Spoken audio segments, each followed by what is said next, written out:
آج جمعرات کا دن ہے، ایک ایسا عمل آپ کی خدمت میں پیش کرنے لگا ہوں۔ جو شخص یہ عمل کرے گا اس کے گھر میں رزق انشاءاللہ تعالی بارش کے قطروں کی طرح برسے گا۔ اس عمل کے لیے دو ہی چیزیں شرط ہیں، ایک یقین کامل اور دوسری شرط توجہ۔ کیونکہ اکثر اوقات یوں ہوتا ہے کہ ہم ساتھ ساتھ تسبیح بھی ہلا رہے ہوتے ہیں، ساتھ ٹیلی ویژن بھی دیکھ رہے ہوتے ہیں، ساتھ ڈرامہ بھی چل رہا ہوتا ہے، اور اسی طرح ادھر ہم وظیفہ کرنے کے لیے بھی بیٹھے ہوتے ہیں اور ساتھ ہماری توجہ موبائل میں بھی ہوتی ہے، اور اسی طرح ہم وظیفہ کرنے کے لیے بیٹھ بھی جاتے ہیں، لیکن اس کے باوجود ہمارے ذہن کے اندر مختلف خیالات جنم لے رہے ہوتے ہیں۔ اپنے ایمان کی طرف بھی ہماری توجہ نہیں ہوتی کہ ہم جس رب کا نام لے رہے ہیں، جس رب کا ذکر کر رہے ہیں، سب سے بڑی ذات تو اس رب کی ذات ہے۔ جب ہم رب کا ذکر کرنے کے لیے بیٹھیں، وظیفہ کرنے کے لیے بیٹھیں، عمل کرنے کے لیے بیٹھیں، در حقیقت یہ اللہ کو یاد کرنے کے لیے بیٹھتے ہیں، اللہ کی توجہ اپنی طرف کروانے کے لیے بیٹھتے ہیں۔ تو پھر جب ہم وظیفے کو بے خیالی میں کریں گے، بے یقینی کے ساتھ کریں گے، بے توجہ کریں گے، تو پھر ہمیں بہت ساری مشکلات کا سامنا کرنا پڑتا ہے۔ اس لیے اس عمل میں آپ نے دو چیزوں کو اپنے ذہن میں رکھنا ہے، اور یہ عمل تیر بہدف ہے۔ اس عمل جیسا لاجواب عمل آپ کو کہیں سے نہیں ملے گا۔ یہ عمل جو شخص بھی کرے گا، رزق کی تنگ دستی ہمیشہ کے لیے اس گھر سے ختم ہو جائے گی، اس گھر سے رزق کا فاقہ ہمیشہ کے لیے ختم ہو جائے گا، اور اس کی نسلوں سے بھی رزق نہیں ختم ہوگا۔ یہ میں اس قدر آپ کو رزق کے حوالے سے عمل دے رہا ہوں۔ اس عمل کے بعد آپ کو کاروبار کے حساب سے، کاروبار کے اعتبار سے، رزق کے حوالے سے کسی اور عمل کی ضرورت نہیں پڑے گی۔ یہ عمل ساری زندگی آپ کو فائدہ دے گا، لیکن اس کے ساتھ آپ نے تین کام کرنے ہیں۔ ایک تو آپ نے حاسدین سے اللہ کی پناہ مانگنی ہے، اللہ تعالیٰ کی پناہ مانگے حاسدین کے شر سے، پہلا کام آپ نے یہ کرنا ہے۔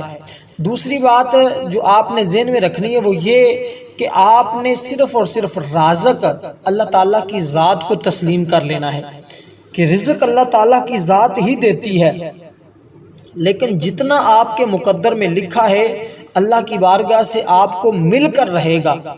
آپ نے کرنا کیا ہے؟ صرف ذریعہ حلال کو آپ نے اختیار کرنا ہے، حلال ذریعے سے آپ نے رزق کمانا ہے، حرام آپ چھوڑ دیں۔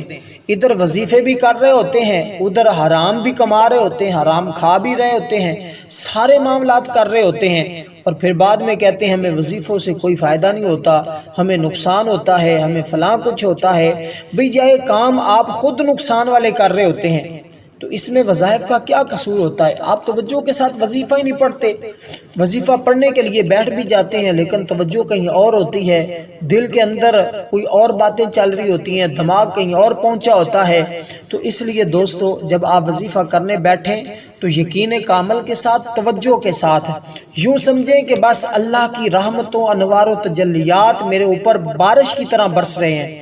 تو یہ عمل آپ نے کرنا ہے عشاء کی نماز سے پہلے، مغرب کی نماز کے بعد، یعنی کہ مغرب اور عشاء کے درمیان آپ نے یہ عمل کرنا ہے۔ یہ قرآن مجید کی ایک سورت کا عمل ہے، اول آخر اس کے آپ نے 11 مرتبہ درود پاک پڑھنا ہے۔ درود ابراہیم پڑھ لیں، یہ سب سے اچھا درود پاک ہے، ہم ہر نماز میں بھی یہ درود پاک پڑھتے ہیں، یہ آتا بھی ہے تقریباً ہر بچے کو، جوان کو، بوڑھے کو، کیونکہ نماز کے اندر پڑھا جاتا ہے، اور درود پاک کی ویسے ہی بڑی فضیلت ہے۔ حضور علیہ السلام نے ارشاد فرمایا، جو میرا امتی ہر روز 50 مرتبہ مجھ پر درود پڑھتا ہے، کل قیامت کے دن میں اس اپنے امتی کو نہیں بھولوں گا، اور کل قیامت کے دن آب کوثر کا جام اپنے ہاتھوں سے اپنے امتی کو پیش کروں گا۔ تو کس قدر اس امتی کی شان اور عظمت ہوگی، مقام ہوگا کہ جس کو آمنہ کا لال خود پیالہ پیش کرے گا جام کا، آب کوثر کا۔ تو پھر حضور فرماتے ہیں محشر کے میدان میں اس کو دوبارہ پیاس نہیں لگے گی، وہ جہاں پر ہر پل سورج سوا نیزے پہ ہوگا، گرمی کی شدت ہوگی، آج سورج کا الٹا رخ ہے، اس دن سیدھا ہو جائے گا، آج ہم سے اس کی گرمی برداشت نہیں ہوتی، تو پھر اندازہ لگائیں جب یہ سیدھا اس کا رخ ہوگا تو اس کی گرمی کی شدت کس قدر زیادہ ہوگی، ہوگا بھی سوا نیزے پر۔ تو اس لیے دوستو اس دن سے اللہ کے پناہ، اللہ کے خوف اور اللہ کے غضب سے ڈریے کہ کل قیامت کے دن کہیں ہماری پکڑ نہ ہو جائے۔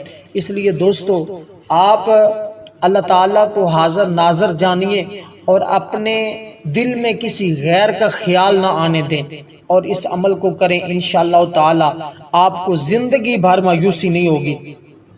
یہ قرآن مجید کی ایک سورت ہے، اس کو آپ نے 11 بار پڑھنا ہے، 21 روز متواتر بغیر کسی ناگے کے پڑھنا ہے۔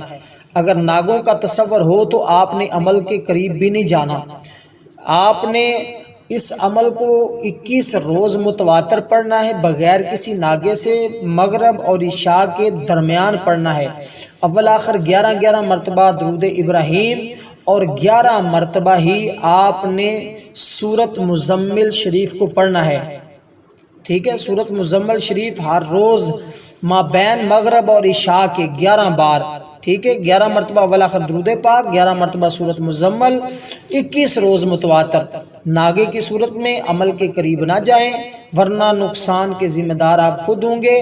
رزق کا تصور کر کے وسعت رزق میں اتنی وسعت آئے گی رزق میں کہ ساری نسلوں سے رزق ختم نہیں ہوگا۔ لاکھوں کروڑوں اربوں خربوں کا بھی بننا چاہتے ہیں تو یہ عمل آپ کو بنا دے گا۔ اس لیے یہ صورت بڑی نہایت ہی مجرب ہے، اس میں حضور کا ذکر ہے، شان ہے، عظمت کو بیان کیا گیا ہے۔ اس کے ساتھ نمازوں کی پابندی ضرور کریں، درود پاک ہر روز 50 مرتبہ ضرور حضور کی ذات پر پڑھیں، انشاءاللہ پریشانیاں ختم ہوں گی۔ والسلام ورحمۃ اللہ۔